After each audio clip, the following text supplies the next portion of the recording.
బిడ్డల మనసుని అర్థం చేసుకున్నవాడే మంచి తండ్రి అవుతాడు.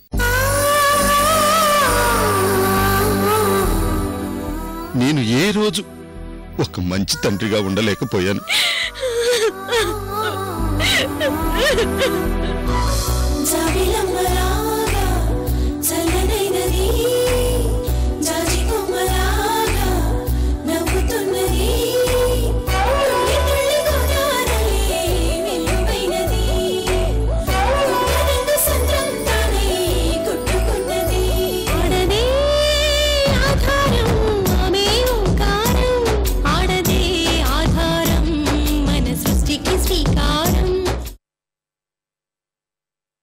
ఒక భార్యగా భర్తను కాపాడుకోవడం కోసం అమృతకి ఆ రోజు నువ్వు చేసిన అన్యాయాన్ని న్యాయమని నువ్వనుకుంటున్నావు.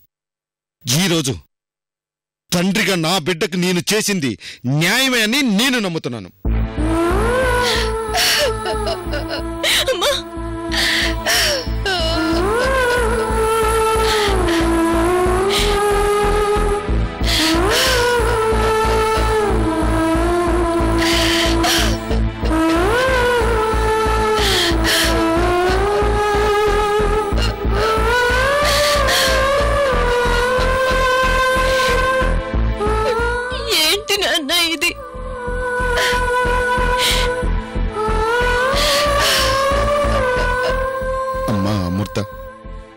నువ్వు సంతోషంగా ఉండాలనేనమ్మా నేనిదంతా చేశాను. నాకు ఏ శిక్ష పడ్డా నేను సంతోషంగా ఉంటానమ్మా. మీ అమ్మ నందిని వెంకట్రావులతో కలిసి నువ్వు ఆనందంగా ఉండాలమ్మా. అది వింటూ జైల్లో నేను ఆనందంగా ఉంటానమ్మా. ఈ కళ్ళల్లో ఆనందం చూడాలని నేనిదంతా చేశానమ్మా. నాన్న లేని సంతోషం కూడా ఒక సంతోషమేనా నాన్న? మీతో కలిసి సంతోషంగా ఉండాలని నేను ఆశపడుతుంటే నేను సంతోషంగా ఉండాలని మీరిదంతా చేశారు. ఎందుకు నాన్న ఇలా జరుగుతుంది? ఎందుకు?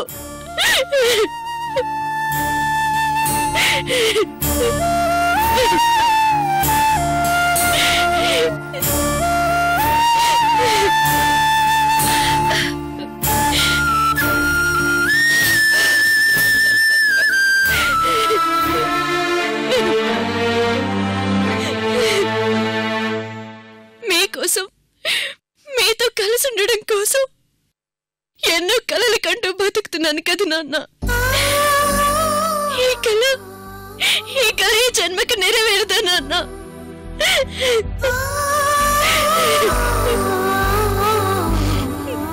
ఏ కష్టాలు లేకుండా మనమందరం కలిసి ఉండలేమా? ఈ విధిరాతులు లేకుండా మనం బతకలేమా? మిమ్మల్ని ఇలా చూసి నేను ఎలా సంతోషంగా ఉండగలను అనుకుంటున్నారు నాన్న?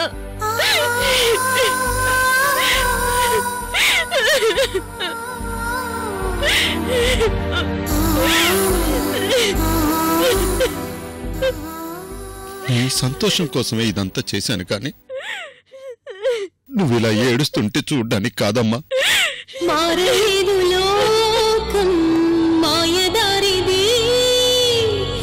ఆడపిల్ల శోకం చూడలేనిది, పచ్చనోట్ల కన్నా విన్న జీవితం ఇది. వెచ్చనైన స్నేహం కోసం వెతుకుతున్నది. నీవు ఓటమన్నది ఓడినాక మళ్ళీ గెలుపు ఉన్నది.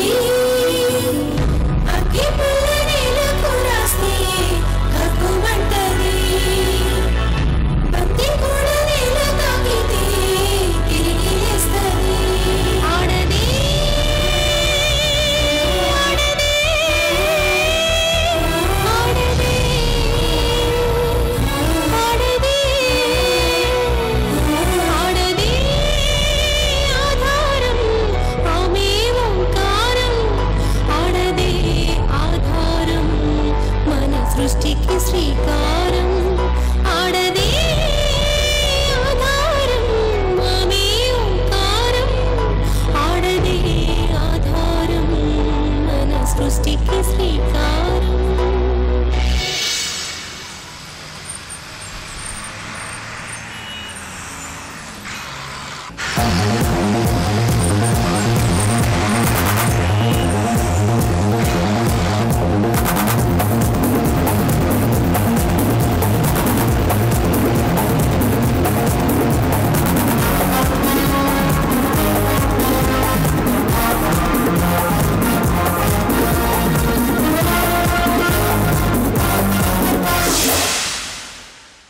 బాగా రెస్ట్ తీసుకోండి. Thank you doctor. It's okay. మంచిది.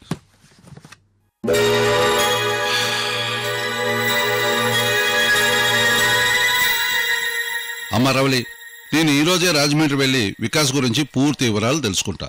ఈలోగా నువ్వు ఓవర్ ఎమోషన్ కాకుండా పేషెన్స్గా ఉండాలమ్మా. అలాగే డాడీ.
ఫ్లైట్ టికెట్ బుక్ చేశారా? Ready boss.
వికాస్,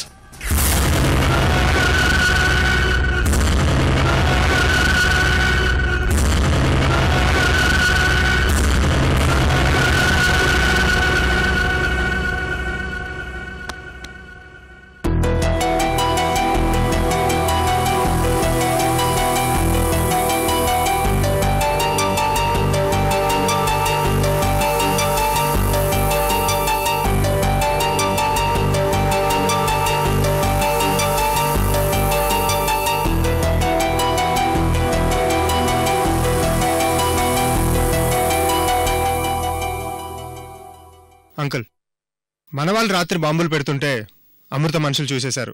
దాంతో ఆ ప్లాన్ ఫెయిల్ అయిపోయింది. ఛా, ఇదంతా శోభరాజు మిస్టేక్. నిశ్చార్థ ముహూర్తానికి మనం బాంబులు పెడితే అదే టైంకి అమృత నన్ను అరెస్ట్ చేయించడానికి ప్లాన్ చేసింది. శర్వాణితో పోలీస్ ఫోర్స్ని దింపింది. అది సరే, నువ్వు మర్డర్ అయ్యావని శోభరాజు నాకెందుకు రాంగ్ ఇన్ఫర్మేషన్ ఇచ్చాడు? నేను మర్డర్ అయ్యానా? ఏంటి అంకుల్ మీరు చెప్పేది? అవును వికాస్, నువ్వు మర్డర్ అయ్యావని శోభరాజు ఫోన్ చేసి చెప్పాడు. అది నిజమే అనుకుని రవలి సూసైడ్ చేసుకోపోయింది. తను ఆపడానికి నేను రివాల్వర్తో షూట్ చేసుకోవాల్సి వచ్చింది. అదేంటి అంకుల్, నేను ఎస్కేప్ అయ్యి వస్తే శోభరాజ్ రాంగ్ ఇన్ఫర్మేషన్ ఎందుకు ఇచ్చాడు? ఇప్పుడే ఫోన్ చేసి మాట్లాడతాను.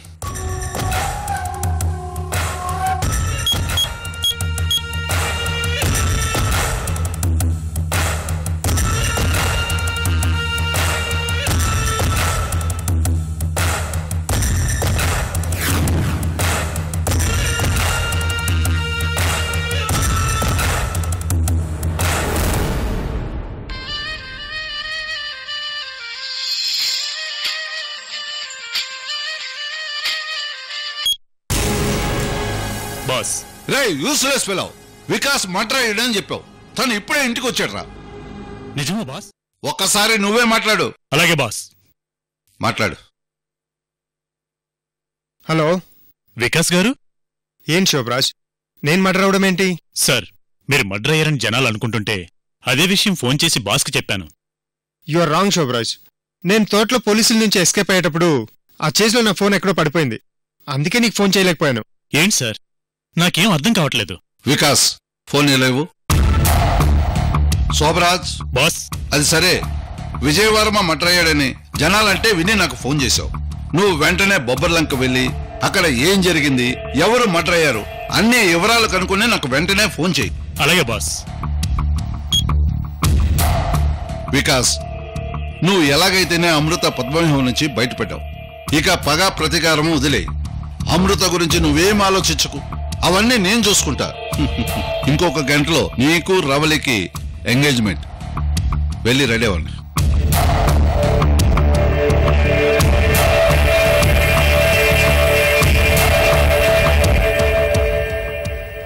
ఈ రోజు మీ ఇద్దరు ఫేక్ పాస్పోర్ట్ తో సింగపూర్ వెళ్తున్నారు. అక్కడ అన్నీ మర్చిపోయి హ్యాపీగా ఎంజాయ్ చేయండి. వెళ్ళండి.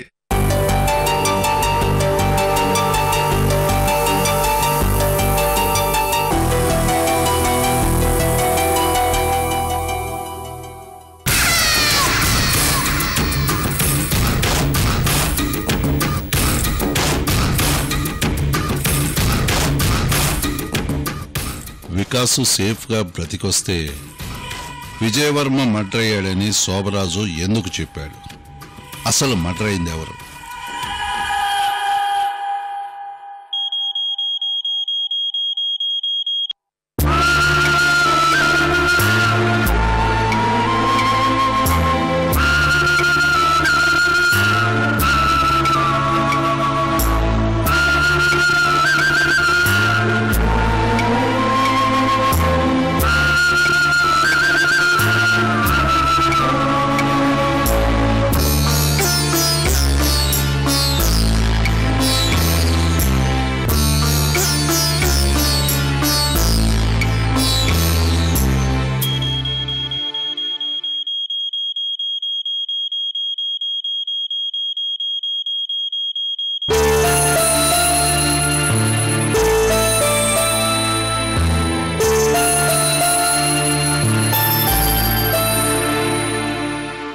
ఊరి ఆడపడుచు కాబట్టి తన చేత పట్టడం తిరిగిప్పించి సీతారాముల కళ్యాణం జరిపించండి. ఇలాగైనా మీ పాపానికి ప్రాయశ్చిత్తం చేసుకోండి.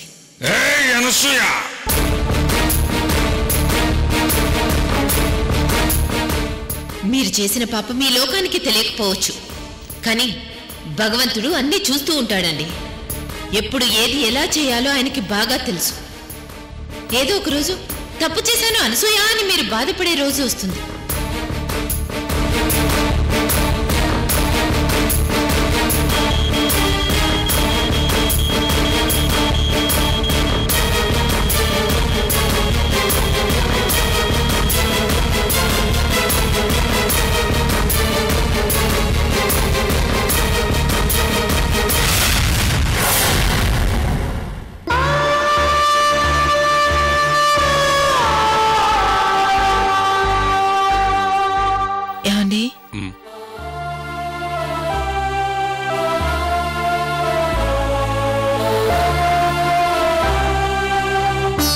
డాక్టర్స్ ఏమంటున్నారండి?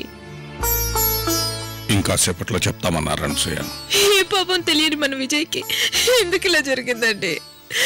ఆ తండ్రి కూతుళ్ళిద్దరూ కలిసి ఒక పథకం ప్రకారం నా కొడుకుని చంపాలనుకున్నారు.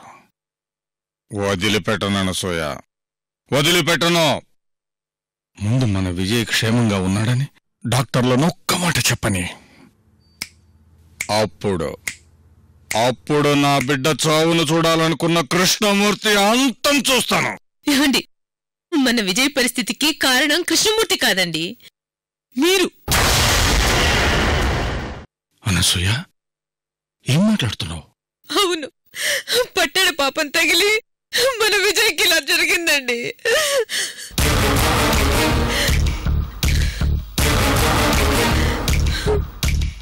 అనసూయ ప్లీజ్, మళ్ళీ మొదలు పెట్టావా? లేదండి, ఇప్పటికైనా ఒప్పుకోండి.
మన విజయ్ ఈ రోజు ఇలా చావు బతుకుల మధ్య ఉన్నాడంటే కారణం మీరేనండి.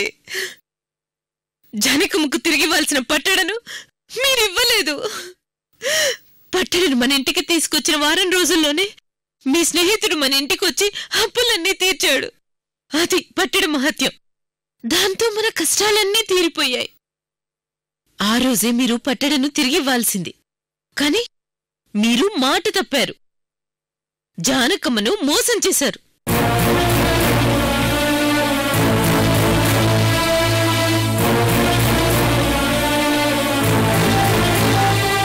పట్టడి తీసుకుని బెంగళూరు వచ్చేశారు. పట్టడి అదృష్టంతో ఐశ్వర్యవంతులయ్యారు. కానీ జానకమ్మ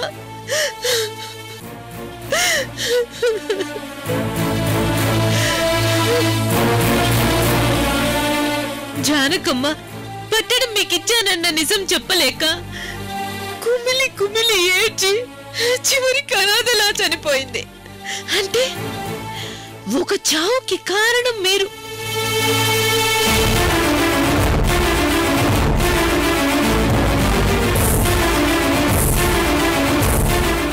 అసలు ఆ పట్టడ సీతారాములది, సీతమ్మ వారిది. 25 ఏళ్లుగా సీతారాముల కళ్యాణం జరగకుండా ఆగిపోయింది. గుడి మూత పడిపోయింది. మీ వల్ల ఘోర అపచారం జరిగింది. ఆ దేవుణ్ణి మీరు నిట్ట నిలువున మోసం చేశారండి. అనసూయ ప్లీజ్, నీకు దండం పెడతాను, నన్ను వదిలేయ్.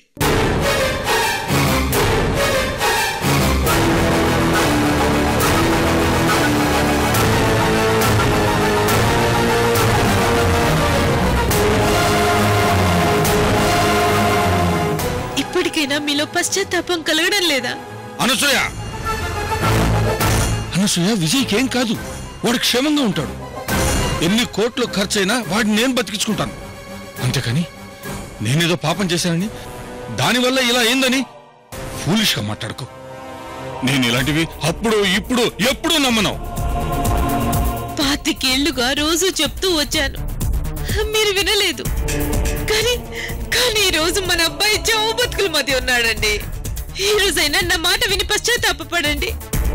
ఆ పట్టడం తిరిగిస్తానని దేవుడికి మొక్కుకోండి.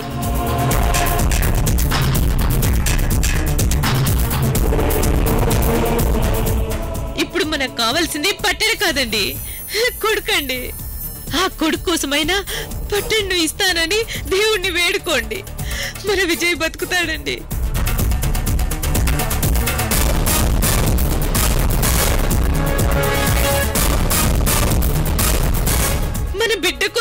మీరే పని చేయాలండి.